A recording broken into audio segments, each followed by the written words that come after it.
बहू का राज। अरे अरे पंडित जी, ये कैसी तस्वीर दिखा रहे हैं आप। कहाँ मेरा बेटा शौर्य मक्खन और दूध जैसा गोरा, और कहाँ ये सारी लड़कियां। ना ना ना, अरे इतने बड़े गोले में क्या कोई सुंदर लड़की नहीं है, हैं? गोरी एकदम खूबसूरत। अब मेरे हीरो बेटे की मैं एक हीरोइन जैसी लड़की से ही शादी करूंगी ना। हाँ भैरवी जी, लेकिन आपके बेटे की कुंडली भी तो किसी गोरी और सुंदर लड़की की कुंडली से मिलनी चाहिए ना। एक भी गोरी लड़की की कुंडली का मेल आपकी शौर्य की कुंडली के साथ मिल ही नहीं रहा। अब आप ही बताइए क्या करें हम तो पिछले 2 हफ्तों से तलाश कर रहे हैं। ठीक है, कोई मामूली बाजार का सामान नहीं खरीदना है, मेरे बेटे की शादी करानी है। कोई जल्दबाजी नहीं है, आपको जितना समय लेना है लीजिए, लेकिन लड़की एकदम गुणवान, खूबसूरत, गोरी, सर्वगुण संपन्न, पढ़ी लिखी और घर के सारे काम करने वाली हो, ना नुकर और नखरे वाली नहीं, ठीक है? जैसा आप कहे भैरवी जी, चलता हूँ। जय माता दी। जय माता दी। भैरवी अपने बेटे शौर्य के लिए एक गोरी और सुंदर लड़की की तलाश में थी। उसे हमेशा से ही अच्छे चेहरे और गोरी चीजें पसंद थी, और इसी के चलते उसने पंडित जी से लड़की चुनने के लिए कहा। रात में शौर्य जब दफ्तर से लौट आता है तब खाना खाते वक्त पिता पुरुषोत्तम कहते हैं, अरे शौर्य बेटा, कैसा रहा आज का दिन? ठीक ठाक था पिताजी, थोड़ा स्ट्रेसफुल, थोड़ा लेजी। तेरे इस स्ट्रेस को ही तो भगाने के लिए तेरी शादी कराना चाहती हूँ मैं, जल्द से जल्द। मैंने पंडित जी से भी बात कर ली है, अब बस कोई सुंदर लड़की मिल जाए जिसकी कुंडली तेरी कुंडली से मिलती हो। माँ, मैंने आपको पहले भी कहा है कि मुझे शादी की कोई जल्दबाजी नहीं है। अभी अभी तो मेरा करियर शुरू हुआ है। I want to explore. मुझे और तरक्की हासिल करनी है और काम करना है माँ। अरे कल मुँह काम तो जिंदगी भर करता रहेगा, लेकिन शादी की उम्र रहते ही शादी कर लेनी चाहिए।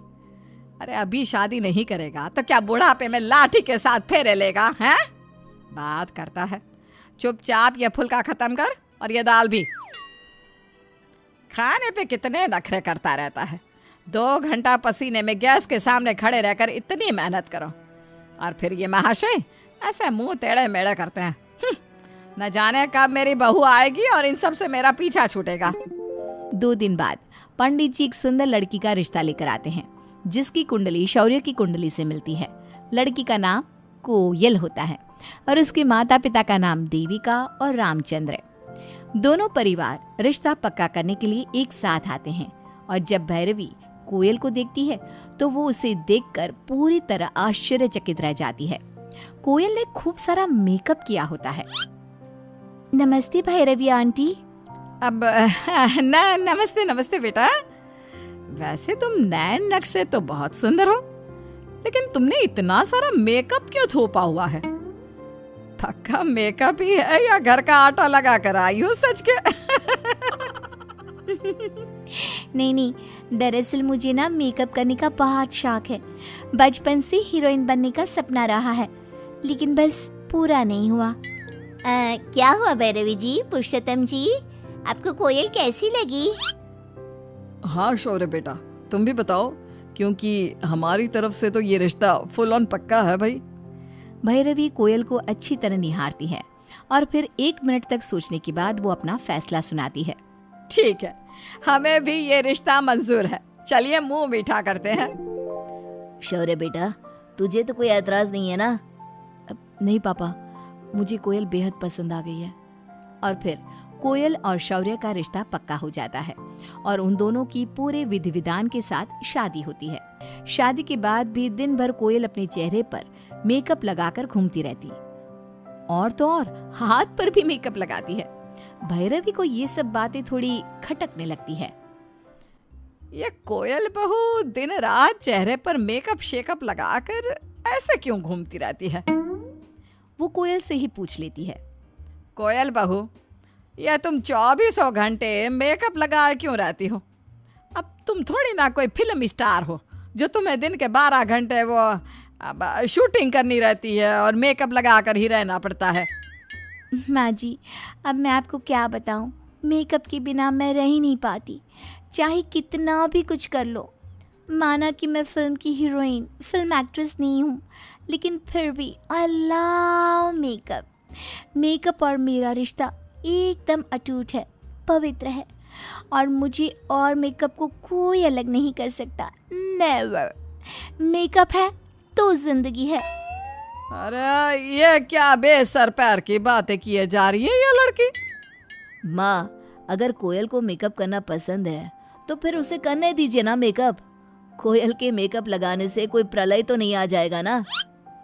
हाँ भैरवी, उल्टा तुम्हें तो सुंदर, सुशील और मॉडर्न फैशनेबल बहू ही चाहिए थी ना, तो फिर अब क्यों इतना वकीलों की तरह पेश आ रही हो। भैरवी चुप हो जाती है।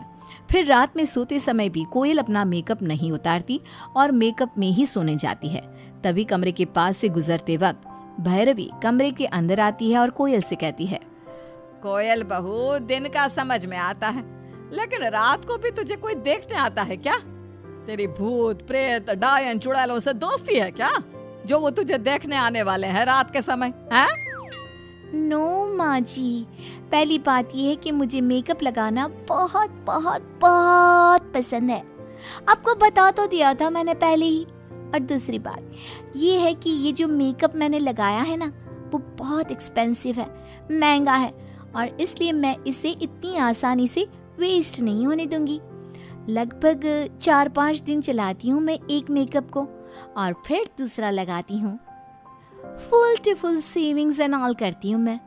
अब यही तो है एक सुशील सर्वगुण संपन्न बहू होने की टॉप क्लास गुण। यस और नो माँ जी? कोयल की इन बेतुकी बातों को सुनकर भैरवी का सर चकराने लगता है और वो बिना कुछ कहे चुपचाप वहां से निकल लेती है। भैरवी अपने कमरे में जाकर सोचती है, ये कोयल बहू की हरकतों में कुछ तो गड़बड़ नजर आ रही है मुझे। लेकिन क्या, आखिर क्यों वो दिन के 8 पहर मेकअप लगाए रहती है? शौर्य और पुरुषोत्तम जी तो हैं ही भोले, लेकिन मैं इतनी भी ना समझ नहीं हूँ।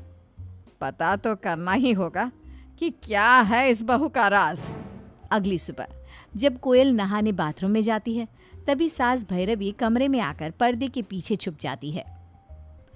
अब जब बहू बाथरूम से बाहर आएगी तब तो मेकअप रहेगा नहीं। अब इस पर्दे के पीछे छुपकर मैं ये देखूंगी कि इस मेकअप के पीछे क्या है। आज बहू के राज का पर्दाफाश तो होकर ही रहेगा। थोड़ी देर बाद कोयल बाथरूम से बाहर निकलती है और तभी भी उसके चेहरे पर मेकअप लगा ही रहता है। इसे देखकर भैरवी और भी ज्यादा हैरान हो जाती है। फिर वो बहू के जाने के बाद खुद भी उस कमरे से बाहर निकलकर अपने कमरे में चली जाती है। यह लड़की है या मेकअप की दुकान, नहाते वक्त भी, हाय राम। फिर एक दिन जब भैरवी और कोयल बाजार में सब्जी खरीदने जाते हैं। 30 रुपए? ओके ओके ठीक है, पैक कर दो। क्या? 1 मिनट। अरे कोयल बहू, कुछ दिनों में ही अपने ससुराल वालों को कंगाल कर दोगी क्या? ये सब्जी गांव के बाजार में 25 रुपए की है और ये आदमी हमसे 5 रुपए ज्यादा ले रहा है। ओफो माँ जी, अब 5 रुपए के लिए भी आप लड़ाई करोगी क्या? बात लड़ाई की नहीं है। अच्छा बाबा ले लो, रोज सर खाती हो आके। अरे बिटिया 5 ही नहीं, ये तो 1 रुपये के लिए भी ना झगड़ा करती है। ऐसी है भैरवी देवी।